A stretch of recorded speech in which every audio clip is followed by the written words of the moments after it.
ക്ഷേത്രത്തിൽ നിന്ന് പ്രസാദം നമുക്ക് ലഭിച്ചു കഴിഞ്ഞാൽ നമ്മുടെ കയ്യിൽ ഒരുപാടുണ്ടെങ്കിൽ അത് മറ്റുള്ളവർക്ക് കൊടുക്കാനായിട്ട് പാടുണ്ടോ? അതിനെക്കുറിച്ചാണ് പറയാനായിട്ട് പോകുന്നത് കേട്ടോ. മുൻപ് ഞാൻ അതിനെപ്പറ്റി സൂചിപ്പിച്ചിട്ടുണ്ട്.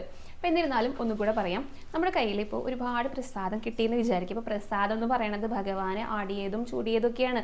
ആടിയത് നമുക്ക് സേവിക്കാനുള്ളതും ചൂടിയത് നമുക്ക് ചൂടാനുള്ളതാണ്.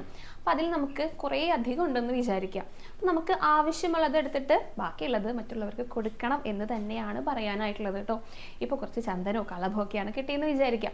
നമ്മൾ തൊട്ട് കഴിഞ്ഞു, നമ്മുടെ വീട്ടിലെ അത് ലഭിക്കാനായിട്ട് കാത്തിരിക്കുന്ന ആരെങ്കിലും ഉണ്ട്, അല്ലെങ്കിൽ നമ്മൾ പോയിട്ട് അത് തീർച്ചയായിട്ടും അത് ഉപയോഗപ്പെടുത്തും എന്നുണ്ടെങ്കിൽ നമുക്കത് വീട്ടിലേക്ക് കൊണ്ടുപോകാം.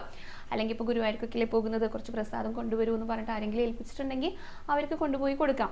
അതിപ്പോൾ ചന്ദനമോ കളഭോ ആണെങ്കിലും ഇപ്പോൾ നെയ്തി ആണെങ്കിലും പായസമാണെങ്കിലും എന്താണെങ്കിലും നമ്മളത് കൊണ്ടുപോയിട്ട് നമ്മൾ ഉപയോഗിക്കുന്നുണ്ടെങ്കിൽ തീർച്ചയായിട്ടും അത് കൊണ്ടുപോകാം. അല്ലാത്ത പക്ഷം അതെല്ലാവരും കൊടുത്തിട്ട് അവസാനിപ്പിക്കുകയാണ് ചെയ്യേണ്ടത് കേട്ടോ. ഇപ്പോൾ ഗുരുവായൂർ ക്ഷേത്രത്തിൽ തന്നെ നോക്കുകയാണെങ്കിൽ ഒരുപാട് പേര് പ്രസാദം ലഭിക്കാനായിട്ട് ആഗ്രഹിച്ച് നിൽക്കുന്നുണ്ടായിരിക്കും, ഭഗവാന്റെ എന്തെങ്കിലും ഒരു പ്രസാദം ലഭിക്കാനായിട്ട്.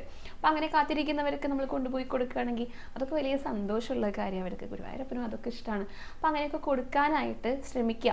നമ്മൾ തൊഴുത് പുറത്തേക്ക് ഇറങ്ങുമ്പോഴേക്കും നമ്മുടെ കയ്യിൽ പ്രസാദം ഉണ്ടാക്കരുത്, അതാണ് ഉദ്ദേശിക്കുന്നത് കേട്ടോ. അതായത് ഉപകാരപ്പെടുന്ന രീതിയിൽ അത് ഉപയോഗിക്കുക, കേടുവരുത്താൻ, അതായത് കേടുവന്ന് നാശമായിട്ട് പോകാതെ അതേപോലെ തന്നെ നമ്മളത് ഉപയോഗപ്പെടുത്താതെയൊക്കെ വെക്കുന്നതിനേക്കാൾ എത്രയോ നല്ലതാണ് അത് ആവശ്യമുള്ളവർക്ക് അത് കൊടുക്കുക എന്നുള്ളത്. അപ്പം അങ്ങനെയൊക്കെ ചെയ്യാം. പ്രസാദത്തെ ബഹുമാനിക്കുക, അതാണ് ഭഗവാന്റെ പ്രസാദത്തിൻ്റെ മഹത്വത്തെക്കുറിച്ച് ഒരുപാട് തവണ ഞാൻ പറഞ്ഞിട്ടുണ്ടല്ലേ. അപ്പോൾ അത് ആർക്കെങ്കിലുമൊക്കെ ഉപകാരപ്പെടുന്നതിൽ ചെയ്യുക, അതിനെ ബഹുമാനിക്കാനായിട്ട് ശ്രദ്ധിക്കുക. അതാണ് ഇന്ദ്രനും സംഭവിച്ചത്.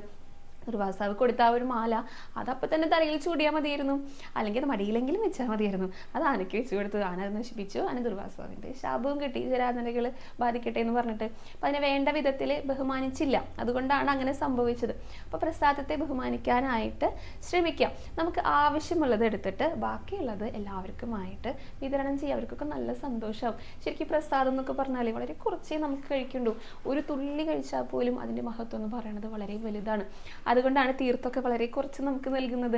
അത് നമ്മൾ സേവിച്ച് കഴിഞ്ഞാൽ നമ്മുടെ വയറ്റിലേക്ക് എത്തുമ്പോഴേക്കും, വയറ്റിലേക്ക് എത്തരുതെന്നാണ് പറയുക, അത് കഴിയണം. ആ പോകുന്ന വഴിയിൽ അതവിടെ അവസാനിക്കണം, അങ്ങനെയാണ് പറയുക. വളരെ കുറച്ചേ ആവശ്യമുള്ളൂ. അപ്പോൾ ധാരാളമായിട്ട് നമ്മുടെ കയ്യിൽ ഉണ്ടെങ്കിൽ അത് ലഭിക്കാത്തവർക്കായിട്ട് കൊടുക്കുക.